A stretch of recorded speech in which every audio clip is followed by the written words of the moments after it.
여러분 혹시 2016년 리오 올림픽 기억하십니까? 그때 굉장히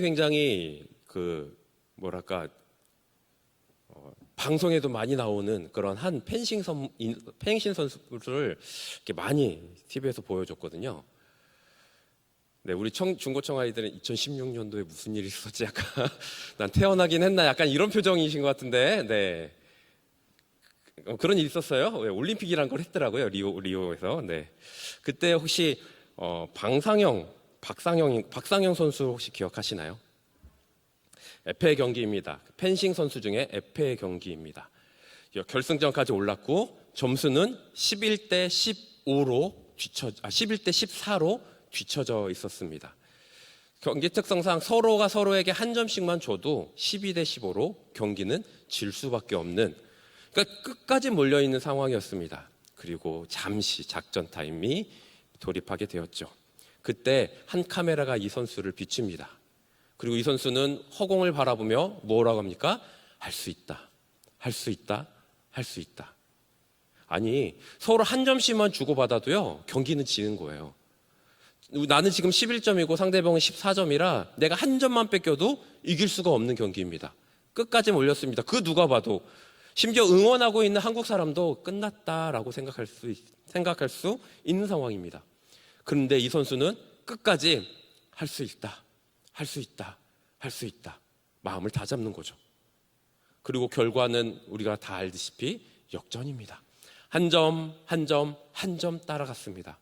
한 점도 빼앗기지 않은 채 한 점 따라가더니 결국에는 15대 14로 역전하여 금메달을 목에 걸었죠.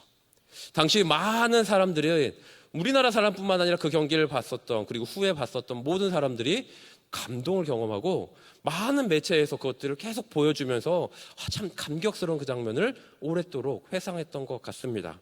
네, 그렇습니다. 한 사람의 그 간절함이 얼마큼 큰 힘을 내는지를 보여주는 굉장히 큰 예가 아니었을까 생각해 보게 되었는 거죠. 네, 그렇습니다. 사람은 간절하면 그 간절함에 나오는 그 행동을 하게 되고, 그 행동은 결국에는 놀라운 일을 하게 되어진다라는 것이죠. 오늘의 본문에서도 그런 간절함을 표현했었던 한 인물을 우리에게 소개시켜 주고 있습니다. 예수님은 배를 타고 걸어사인 지역으로 가셨습니다. 그곳에서 군대 귀신 들려서 괴로워하는 자를 고쳐주셨습니다. 그것이 이제 오늘의 본문 앞장까지의 이야기입니다. 그리고 우리가 읽었었던 21절에 보면 예수께서 배를 타시고 다시 맞은편으로 건너가셨다라고 얘기하시고 있거든요. 그러니까 배를 타시고 거라사인 지역으로 가셨다가 다시 가버나움 지역으로 오신 거예요. 지금은 가버나움 지역으로 다시 돌아오셨습니다. 그런데 배에서 내리자마자 많은 이들이 우르르 몰려왔는데 그 이유가 뭐냐면 예수님을 만나기 위해서 온 한 인물 때문이었습니다. 바로 회당장인 야이로입니다. 자, 회당장이 하는 일이 뭘까요? 당연히 회당의 장으로서 회당을 이루고 회당의 모임을 소집하고 회당의 일을 운영하는 일종의 장로 같은 그런 역할 아니었겠습니까? 근데 이 회당장 야이로가 예수님께 나오는 것이 왜 그렇게 우르르 사람들에게 이목이 집중되는 일이었을까요? 바로 그 직업이 회당장이기 때문이었습니다. 여러분, 당시에는 바리새인이라든지 사두개인이라든지 아니면 이런 많은 율법교사라든지 이런 사람들이 예수님을 뭔가 주시하고 있었던 시대였거든요. 많은 기적을 보이시고 많은 가르치심을 하시면서 다른 사람과는 다른 특별한 굉장히 놀라운 기적과 말씀을 하셨기 때문에 이렇게 유념하여 보면서 저 책 잡기 위해서 예수님을 따라다녔던 사람들이 있었습니다. 그런데 그러한 사람들과 깊은 관계를 맺고 있었던 지역이 바로 회당입니다. 근데 그렇기 때문에 이 회당과 당시의 종교 지도자들은 긴밀한 관계를 맺을 수밖에 없었고, 그렇다고 한다면 이 야이로는 당연히 그런 종교 지도자들과 관계를 맺었으며 살아왔을 겁니다.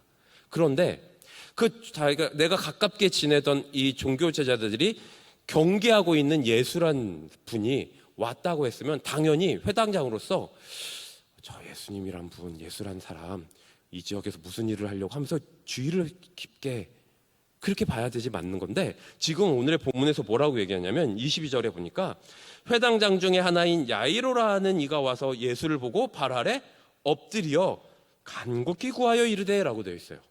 그러니까 멀리서 이렇게 경계의 눈빛으로 보는 것이 아니라 예수님이 배에 내리자마자 바로 바짝 엎드려가지고 간곡히 통곡하며 도움을 구하는 거예요. 그 도움의 이유가 뭐냐면, 예수님, 내 딸이 지금 너무너무 아픕니다. 고쳐주십시오. 이건 거죠.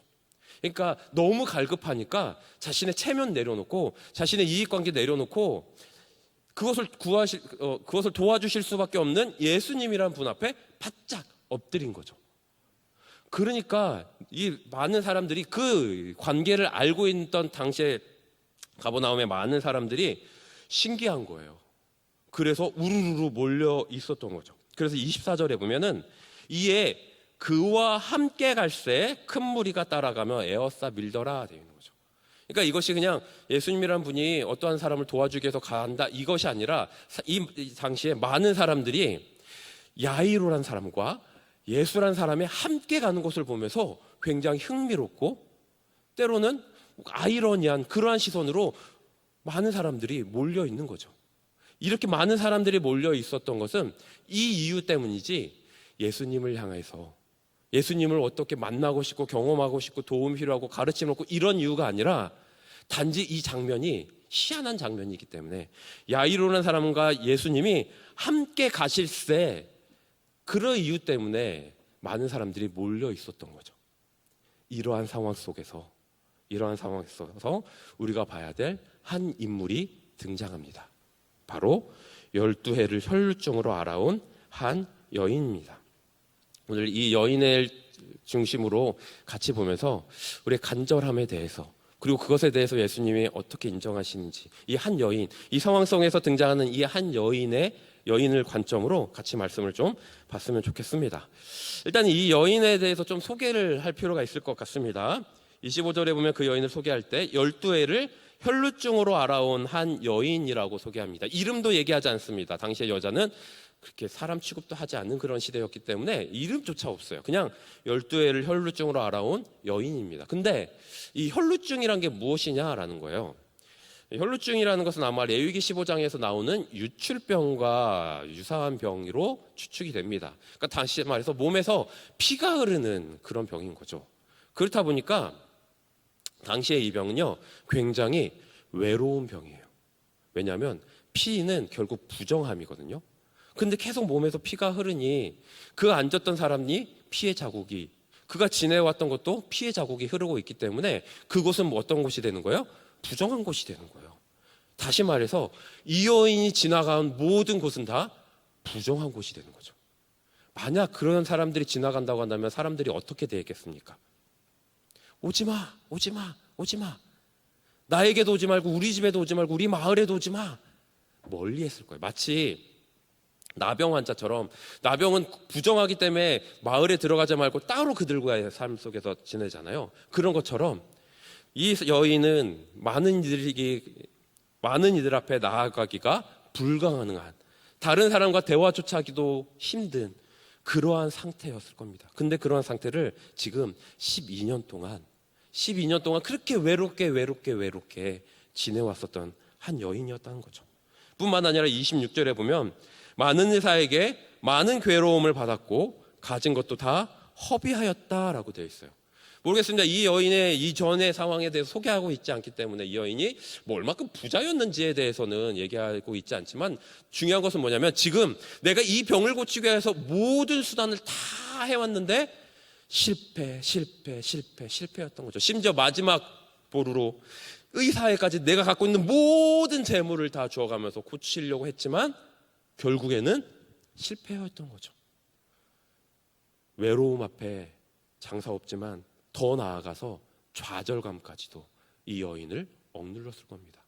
수많은 외로움, 수많은 시도 속에서도 끝내 이루지 못한 그러한 좌절감, 그것이 이 여인을 12년 동안 지배해 왔었다라는 거죠.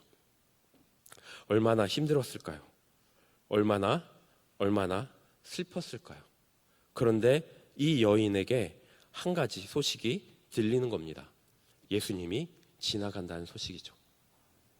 그리고 이 여인이 어떻게 합니까? 그렇구나. 예수님이란 분이 지나가는구나. 어떡하지? 라고 하지 않았다는 거예요. 이 여인은 어떻게 합니까? 27절에 보니까 예수의 소문을 듣고 무리 가운데 끼어 뒤로 와서 그의 옷에 손을 대니. 예수의 소문을 들었습니다. 예수님 왔다는 소식을 들었습니다. 그때 이 여인이 한 행동은 하나입니다. 나가는 겁니다. 나가는 겁니다. 예수님께 나아가는 겁니다. 이게 왜요? 예수님께 많은 사람들이 모였으니 이게 왜요? 아니요. 아까도 얘기했듯이 이 여인은요, 많은 사람 앞에 노출돼서 들키면 부정한 요인으로서 자칫 잘못하면 죽을 수도 있습니다. 부정한 여인이 마을에 나왔대. 나도 부정 옳기 싫어. 그래? 그럼 멀리 쫓아내자. 쫓아내지 않으면 돌을 던져서라도 죽이자. 그것이 허용됐던 시대라고요. 왜요? 자칫 잘못하면 나도 부정해지는데요. 그러니까 부정한 어떠한 존재가 오면은 나병 환자든지 이런 유추병 환자든지 이런 부정한 사람이 오면 돌을 던져서도 죽여서라도 나의 정결함을 유지해야 됐었던 시대였는데요. 자칫 잘못하면 이 여인 무리 속에 나갔을 때 들키면 죽을 수도 있습니다. 죽을 수도 있는 것이 아니라 죽게 됩니다. 많은 이들을 통해서. 그런데 이 여인 그러한 상황 속에서도 결단을 하는 거죠. 무리 속에 나아갑니다. 그래서 27절에 강조하는 거예요. 예수의 소문을 듣고 무리 가운데 끼어 뒤로 와서, 무리 가운데 앞에 대놓고는 못하니 무리 뒤에서 슬며시 와가지고 예수의 옷자락을 만지는 거죠. 대놓고는 못 나오니까 그 무리 속에서, 성경은 얘기합니다. 이 여인이 용기를 내어 무리 속에 들어왔다라고요. 여러분, 간절한 사람은요, 용기를 내게 합니다. 간절한 사람은 용기를 갖게 합니다. 이 여인은 이거밖에 남지 않았어요. 그렇기 때문에 이 용기를 내어, 그 간절함 속에 용기를 내어 예수님 뒤에 나와 옷자락을 만진 거죠. 이러한 모습 속에 어떠한 사람은 책에서 이렇게 얘기했다고 하고요. 의기소침한 그러나 결단력 있는.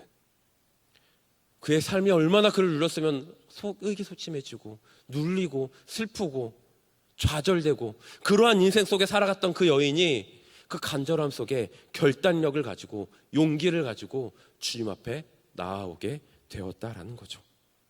수많은 실패 속에서도 예수님의 소식을 듣자 그는 그 한 희망을 가지고 용기를 내었습니다. 사실 이러한 용기를 냈었던 또 한 명의 인물을 찾으라고 한다면 에스더 아니었겠습니까? 우리가 너무나 잘 아는 에스더 이야기. 자신의 민족이 죽게 되었다는 그러한 소식을 듣자 에스더는 뭐라고 얘기합니까? 에스더서 4장 16절에 보면 당신은 가서 수산에 있는 유다인을 다 모으고 나를 위하여 금식하되 밤낮 3일을 먹지도 말고 마시지도 마소서. 나도 나의 시녀와 더불어 이렇게 금식한 후에 규례를 어기고 왕에게로 나아가리니 죽으면 죽으리이다. 여러분, 이 여인과 똑같은 마음이었던 거예요. 죽으면 죽으리이다. 우리는 지금 끝이 없어. 뒤가 없어. 죽게 되면 죽는 거지 뭐 라고 하면서 나아가는 것. 이 용기. 그래서요, 여러분, 믿음은요, 행동하는 겁니다. 믿음은 감정도 아니고, 믿음은 이론도 아니고, 믿음은 체계도 아니고, 믿음은 행동입니다. 그렇기 때문에 누가 그러더라고요. 믿음은 명사가 아니라 동사다. 참된 믿음은 아는 데서 그치지 않고 느끼는 데서 그치는 것이 아니라 참된 믿음은 행하게 한다. 그러니 그 행함으로 그의 믿음을 알 수 있다라고요. 사랑하는 여러분, 우리에게 참된 믿음이 있다면, 더 나아가 간절한 믿음이 있다면 우리는 주님 앞에 나아오게 됩니다. 때로는 그것이 어렵죠. 힘들죠. 때로는 커다란 결단력이 필요합니다. 세상 사람들의 이해할 수 없는 목소리 속에서도 우리는 결단력이 필요합니다. 그렇잖아요. 세상에 예수님을 모르는 사람이 나는 주의를 꼭 지켜, 나는 주의를 성수해 라고 하면 제일 먼저 나오는 반응이 뭡니까? 야, 그 시간에 다른 걸 해야지. 돈을 벌어야지. 그 시간에 스펙을 쌓아야지. 그 시간에 시험 공부를 해야지. 야, 일주일에 하루가 얼마나 긴 시간인데 이해가 안 되죠. 세상 사람들은. 이런 반응 속에서 커다란 믿음을 지킬 수 있는 우리의 진짜 믿음은 그럼에도 불구하고 결단력을 가지고 나아오는 겁니다. 그러한 사람이 믿음이 있는 거라고 성경은 얘기하고 있는 거죠. 저와 여러분은 정말 간절한 믿음이 있습니까? 복음 아니면 안 됩니까? 예수님 아니면 안 됩니까? 하나님 아니면 안 됩니까? 정말 그러한 믿음이 있습니까? 그러면 오늘 에스더의 말과 같이 이 여인의 모습처럼 죽으면 죽으리이다, 그러한 결단력으로 나올 수 있어야죠. 어쩌면 하나님은 그러한 모습을 보실 때 너 정말 믿음이 있구나 인정하시는 거죠. 마치 누구처럼요? 아브라함처럼요. 아브라함이 내가 하나님 믿습니다 했을 때 하나님이 그런 믿음을 인정하시나요? 아니요. 이삭을 죽이려고 했었던 그 행동 때문에 네가 정말로 믿구나. 아브라함아 네가 나를 정말로 믿는 줄 알았다. 우리에게도 그런 믿음이 필요합니다. 우리에게도 그런 결단이 필요합니다. 이 여인과 같은 결단이 필요합니다. 여러분들에게 필요한 그 행동은 무엇입니까? 지금 여러분이 해야 될 그 행동은 무엇입니까? 용기 내어 결단해야 해야 될 그 행동은 무엇입니까? 한번 깊이 이 시간에 고민해 봤으면 좋겠습니다. 문제는 그러면 두 번째로, 그러면 이 여인은 왜, 어떻게 이러한 믿음, 이러한 결단, 이런 용기를 낼 수 있었느냐라는 거예요. 객기니까요? 그냥 어떻게 모르겠는데 일단은 해보지 이건가요? 아닙니다. 성경은 이 여인이 그럴 수밖에 없었던 이유에 대해서 이렇게 얘기합니다. 28절에 보면 이는 내가 그의 옷에만 손을 대어도 구원을 받으리라 생각함이러라.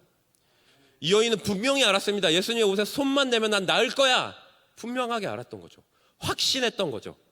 예수님에 대해서 알고, 예수님의 소식을 듣고, 예수님이 누구신지 알고, 그 예수님에 대해서 확신하는 그 믿음이 있었던 겁니다.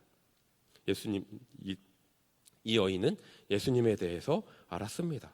그래서 27절에 보면 예수의 소문을 이미 들었다라고 되어 있어요. 그러니까 이 여인이 예수님에 대해서 알았던 거예요. 예수님의 소문을 들었어요. 알았어요. 많은 기적을 행하시고 많은 가르치심을 하시고 이분은 뭔가 이 세상의 랍비들과는 다른 그런 분야라는 것을 알았어요.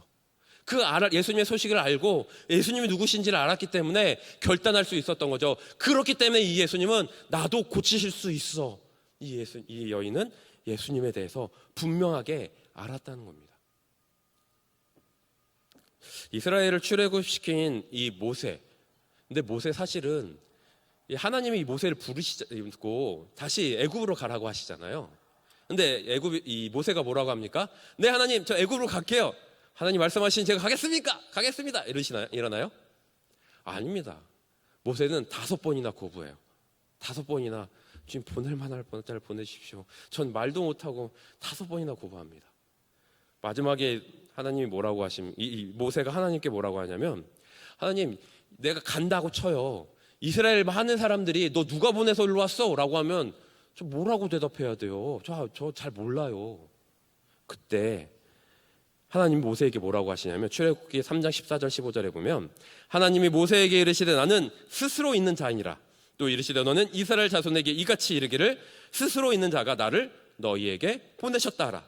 하나님이 또 모세에게 이르시되 너는 이스라엘 자손에게 이같이 이르기를 너희 조상의 하나님 여호와 곧 아브라함의 하나님, 이삭의 하나님, 야곱의 하나님께서 나를 너희에게 보내셨다 하라. 이는 나의 영원한 이름이요 대대로 기억할 나의 칭혼이라. 무슨 말입니까? 하나님이 나 어떻게 뭐라고 얘기해요 했을 때 야 그냥 가. 시끄럽고 그냥 가. 내가 할게. 일단 가. 이렇게 얘기하지 않으셨다는 거예요. 너 나 누군지 궁금해? 알려줄게. 나는 스스로 있는 자야. 난 아브라함의 하나님이고 이삭의 하나님이고 아브라함의 하나님이고 이삭의 하나님이고 야곱의 하나님이야. 이것이 나의 대대로 있는 이름이거든. 나는 스스로 있는 자야. 너 나 잘 모른다고? 내가 알려줄게. 모세는 그렇게 하나님을 알아갔던 거예요. 하나님을 알아가자. 모세는 결단할 수 있었던 거죠. 네, 애굽으로 가겠습니다. 이 이야기를 듣고 하나님에 대해서 듣고 하나님에 대해서 알자 모세는 네, 하나님, 제가 애굽으로 가겠습니다. 할 수 있었던 거죠. 이 여인은 예수님에 대한 소식을 듣고 소문을 듣고 예수님을 알았습니다. 모세는 하나님과의 대화 속에서 주고받는 대화 속에서 하나님이 누구신지를 알았습니다. 그리고 그렇게 하나님을 알아갈 때 우리는 우리 안에 믿음이 싹트고 하나님을 향해서 나아갈 수 있는 자가 되어지는 거죠. 그래서 로마서 10장에 뭐라고 합니까? 믿음은 들음에서 나오고 들음은 하나님의 말씀에 임하였더라고. 믿음은 그냥 생기는 것이 아니라 하나님의 말씀을 듣고 하나님에 대해서 알아갈 때, 하나님은 이런 분이구나, 하나님은 이런 역사를 이루셨구나, 하나님 자녀들에게 이렇게 행하시는구나, 말씀을 통하여 하나님을 알아갈 때, 그럴 때 믿음이 생긴다고 얘기하는 거죠. 그래서 호세아 4장 6절에 보면 내 백성이 지식이 없으므로 망하도다. 여기서 지식은요, 세상의 지식을 얘기하지 않아요. 하나님을 향한 지식. 하나님을 향한 지식. 하나님의 백성이 언제 망한다고요? 하나님의 지식이 없을 때. 하나님을 향한 지식이 없고 하나님을 모르고, 그래서 이스라엘 백성들의 하나님을 향한 만남과 교제와 지식이 없으니 종교 생활은 해야겠고 뭔가 종교 생활은 하는데 알지는 못하는, 그들의 조상에게 예배하고 제사한다고 하는데 잘은 모르겠고, 아빠가 하라니까 하고 우리 조상 때부터 해왔으니까 하고 잘 모르겠는데 그냥 하고. 이스라엘 백성들은요, 제사가 끊겼던 적이 없어요. 근데 하나님은 너 제사하니까 내가 인정해 줄게라고 얘기하지 않아요. 너 나 제사하니까 복 줄게라고 얘기하잖아요. 분명히 말합니다. 얘네들은 날 몰라, 그래서 망해. 아무리 제사를 많이 드려도, 아무리 많은 양을 드려도, 아무리 많은 소를 잡아도 얜 망해. 왜? 나 모르거든. 신앙은 덮어놓고 믿는 게 아닙니다. 감정적으로 믿는 게 아닙니다. 하나님을 알고 믿는 겁니다. 하나님을 알아야 됩니다. 하나님을 알아가야 됩니다. 그럴 때 그런 친밀한 관계, 하나님을 알아가고 하나님을 느끼고 체험하여 야다야 하나님, 히브리어 야다, 하나님 아는, 체험을 아는 그 알 때 넌 나의 자녀다라고 얘기하시는 거죠. 이 여인은 그 예수님을 알았기 때문에 예수님께 나아오죠. 그리고 어마어마한 기적이 일어납니다. 무슨 기적이냐면 예수님의 인정함의 기적이에요. 그렇게 이 여인은 예수님께 한 발짝 한 발짝 나갑니다. 수많은 무리들이 있을 때 그 무리를 헤치며 예수님께 나와 예수님의 옷자락에 손길을 닿죠. 그때 무슨 일이 일어납니까? 29절에 보니까 이에 그의 혈루 근원이 곧 마름에 병이 나은 줄을 몸에 깨달으니라. 병이 나았어요. 어마어마한 기적이죠. 여기까지만 우리는 있으면 좋겠다고 생각하지만, 여기까지도 우리에게 참 큰 복이라 생각하지만, 아니요, 이거보다 더 큰 복이 있습니다.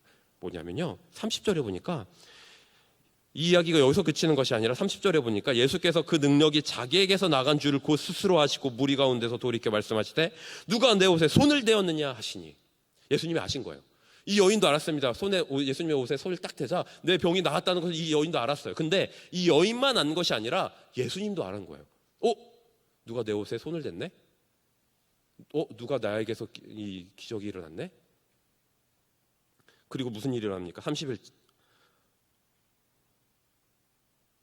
30절 다시 보면 예수께서 그 능력이 자기에게서 나간 줄을 곧 스스로 하시고 무리 가운데서 돌이켜 말씀하시되 누가 내 옷에 손을 대었느냐. 지금 예수님 어디 가고 계시는 거예요? 야이로의 집에 가고 있는 거예요. 서두에서 얘기했듯이 야이로는 회당의 장입니다. 이 지역의 장로입니다. 지역에 어마어마한 영향력을 갖고 있는 사람입니다. 이 회당장과 관계를 잘 맺으면 어쩌면 예수님도 좋은 사역, 그 지역에서 그래서 지지받는 사역을 할 수 있을지도 모르겠습니다. 그런데 그러한 야이로에게 가고 있는데 예수님이 그 발걸음을 멈추시고 돌이키셨다고요. 왜?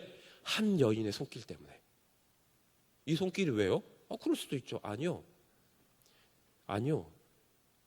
이미 예수님은요, 수많은 무리 속에서 수많은 접촉을 하고 있어요.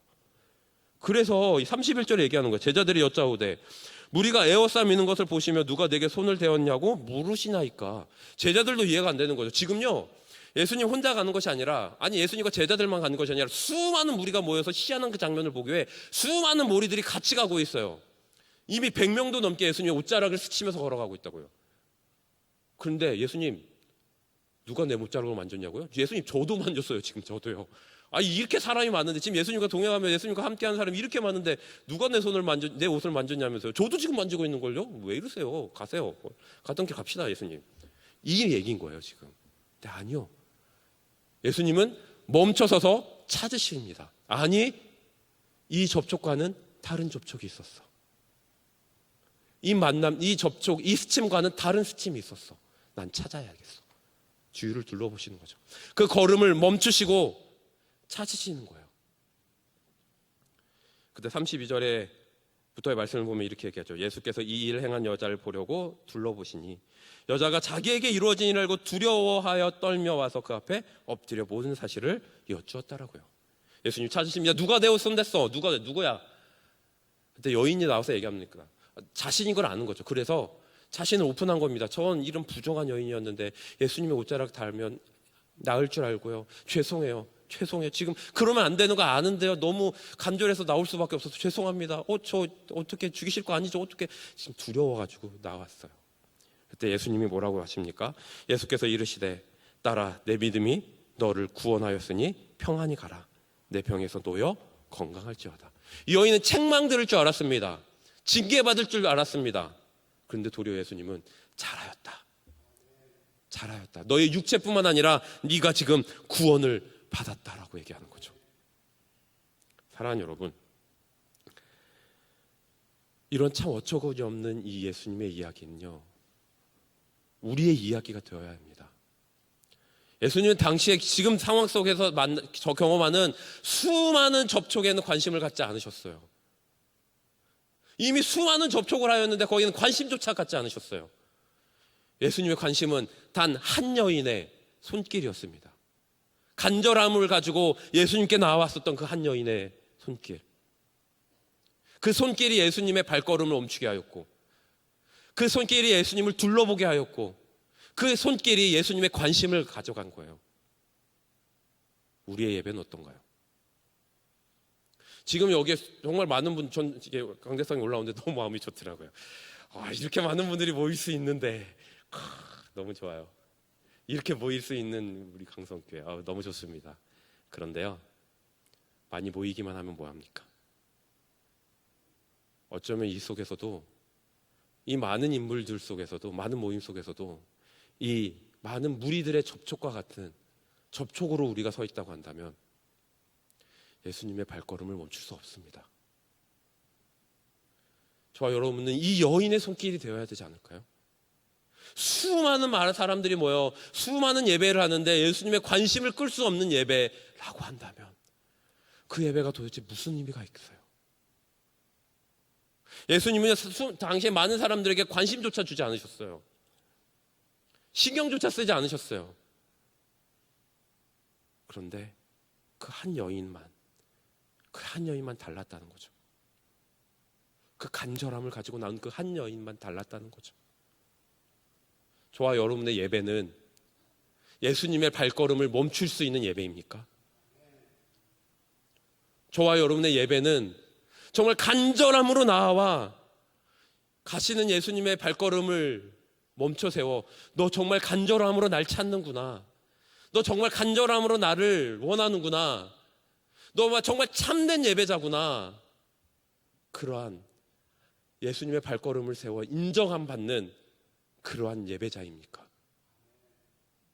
만약 그런 예배자가 아니라고 한다면, 저와 여러분의 그 마음속에 나오는 솔직한 모습 속에 그러한 모습이 아니라고 한다면 우리는 얼마나 주님 앞에 부끄러울까요? 이 여인의 접촉은 다른 수많은 사람들과의 수많은 접촉과는 다른 그 다른 접촉이었습니다. 우리도 그러한 다른 접촉으로 주님 앞에 나아갔으면 좋겠습니다. 다른 사람과는 다른 접촉, 다른 예배, 다른 간절함, 그러한 예배자가 되었으면 좋겠습니다.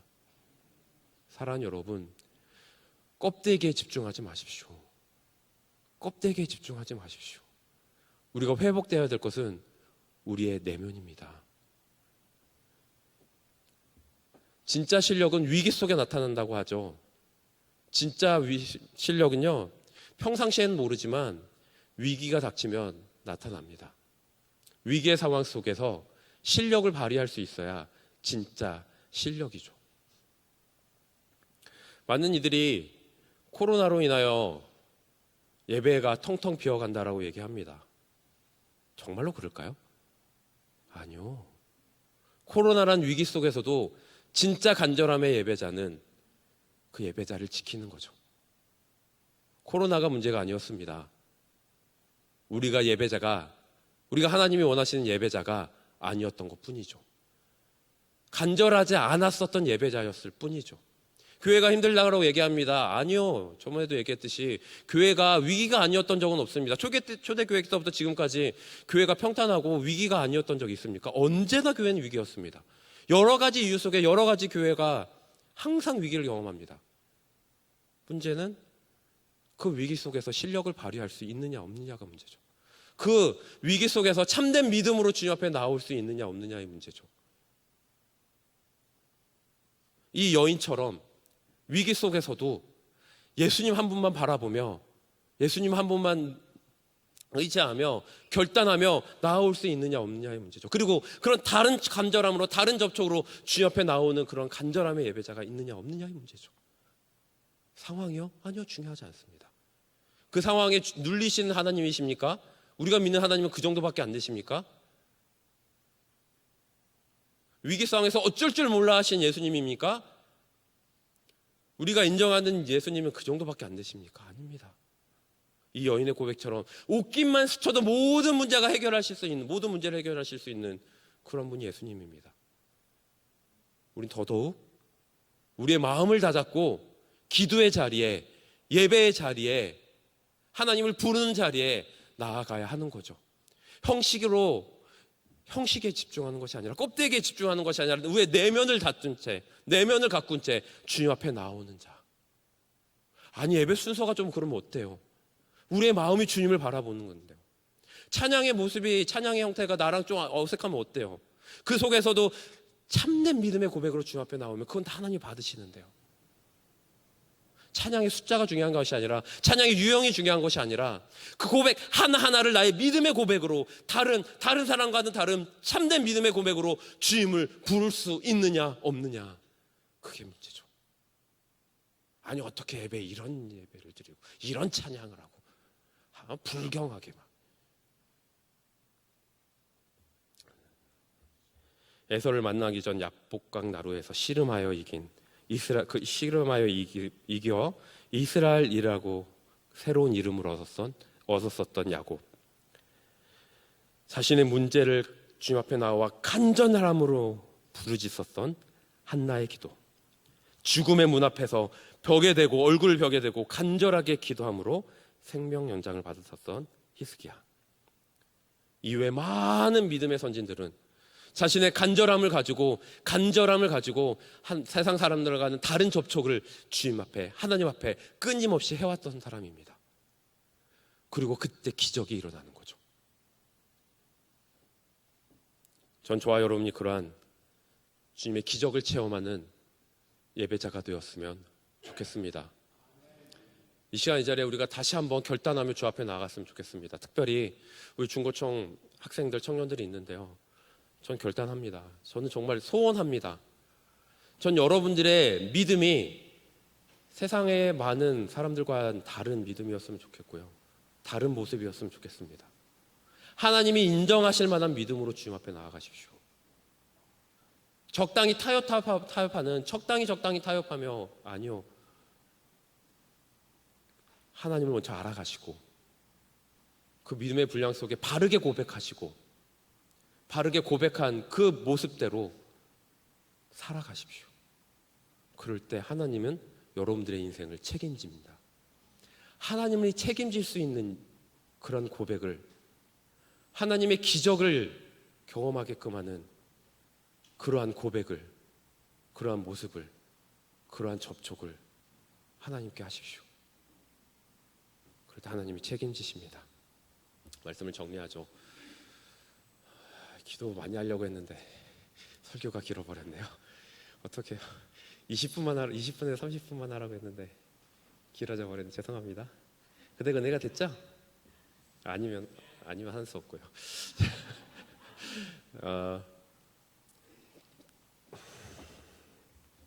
저는 오늘 말씀을 묵상하면서